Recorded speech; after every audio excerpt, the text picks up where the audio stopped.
peace, simplicity, joy. These are characteristics people all over the world have yearned for millennia. To work for justice, to practice compassion, to respect all creation. This is a way of life some are called to.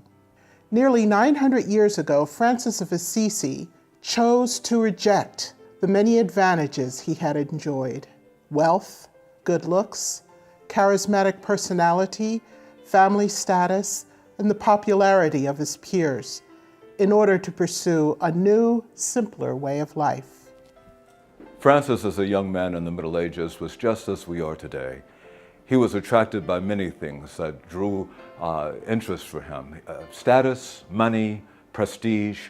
But after a while, he discovered that those things were empty, that they really did not provide the kind of satisfaction that he needed. Not long after Francis had fully embraced this new life of unreserved devotion to God with a completely open heart, Clare of Assisi, a young woman deeply moved by Francis's preaching, was inspired to leave her own life of privilege. She would become a guiding beacon for centuries of women seeking to devote themselves to Franciscan disciplines and joys. In the beginning, both Francis and Clare found themselves surrounded by skeptics and some with outright scorn. Why would anyone in their right mind walk away from the riches and social standing they had? And for what? To live a life of simplicity and poverty. But there was an undeniable joy that both Francis and Clare radiated in their new way of life. At first, this confused people around them, but soon it began to draw others to want to learn more. By undertaking this radical conversion, Francis and Clare were able to let go of things they didn't need in order to focus on authenticity. This process of conversion towards poverty of spirit freed them to discover a purpose for their lives that was much richer and more deeply satisfying than anything they had known before.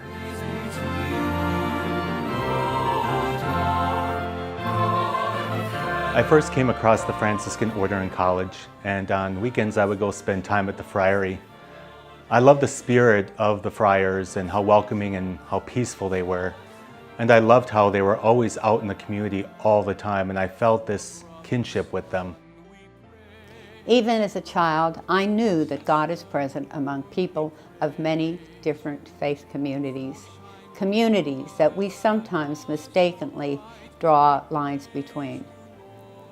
When I began to learn about the life and spirituality of Francis, I realized that he knew this centuries ago. Today, professed Franciscans all over the world strive to live out the values Francis committed himself to and taught. They belong to several different orders. They live within cloistered religious communities and within the larger society. They are lay people and ordained. But there are common commitments which they all share: making Christ known, simplicity of life, and respect of and care for all of God's creation. It's important that we see the differences between our Franciscan orders as being cultural, and to also recognize this is vastly different from any theological differences. We are brothers and sisters through Christ, and in solidarity with the life and example of Francis and Clare, we need to be careful not to let our individual faith traditions eclipse that. Francis gave up everything he had in order to follow God's Spirit. He renounced his association with his own family at great cost to his own personal comfort and security.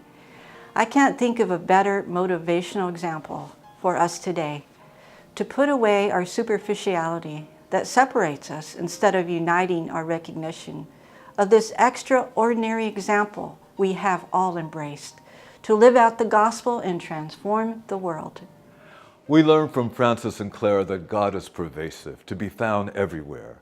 There is not a place on this planet where God is not. That means that if we are looking and learning, we can always find God in our own lives, in the lives of each person around us, and in the places and circumstances we inhabit every day. That vision and openness of heart is a common bound that all Franciscans share. In 2002, a dialogue began among leaders from the secular Franciscan order, the Order of Ecumenical Franciscans, and the Third Order, the Society of St. Francis. Their goal was to foster new collaborative relationships among Franciscans of different denominational affiliations. In 2004, the Joint Committee on Franciscan Unity was formed to accomplish this. Right from the beginning, our task was to figure out how to build bridges and to live out a common life together among ourselves. It was not easy because we think differently and look to different sources of authority within our own traditions. When we were trying to define what our principles of unity were, what was essential was Christ and how we live Christ out through our lives. Today, we are Roman Catholics, Episcopalians, Lutherans, and other members of denominations dedicated to the vision of unity and cooperation. The Joint Committee has created a shared space for all Franciscans to come together and be fed from our common source. The relationship aspect of who we are together and the witness of that is so important at this time of polarization in so many ways, politically and religiously. The ability to sit and talk and work together, to plan together, and to pray together is crucial. Out of that deep commitment to one another, we are creating opportunities to extend the influence of Franciscan values far beyond what any of our orders are able to do individually. Through the conversations and gatherings that we have opened up by the Joint Committee, I have seen more broadly how a lot of us live out this Franciscan spirit. We address issues that are of high priority within our communities, the nation, and the world.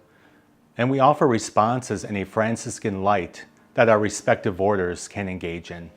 Each year, the Joint Committee sponsors a conference drawing Franciscans from all orders together to deepen relationships and dialogue around timely issues. These conferences have played an essential role in expanding awareness of the potential for life-changing work across orders for social and economic justice, peacemaking, and interfaith bridge building. At the conferences, we give people the opportunity to take a look at who they say they are and who they have professed to be, and to continue with their conversion process. We all need to continue to grow. Francis and Claire continued growing throughout their lives. It led them into loving relationships with an ever-widening group of God's beloved people. We need to do likewise. At one of the conferences, I noticed a woman looking very uncomfortable. She had her arms crossed and she was tense. I went up to her to break and tried to talk to her, and she said, "I know this is going to be a waste of time." I went, wow. Well, following that, as she listened to her sisters and brothers in Francis and Claire, she began to, her eyes and ears were opened, and she was smiling, and she said later, "Now I understand." That's what the Joint Committee on Franciscan Unity is about. That's why I like being part of it, and that's what we're trying to bring to others. Many people are seeking greater meaning in their lives. They are questioning, but not necessarily finding opportunities to make a difference in their own situations. We offer an opportunity to seek our spirituality in a little deeper, to be a part of justice in society, and to offer compassion towards others.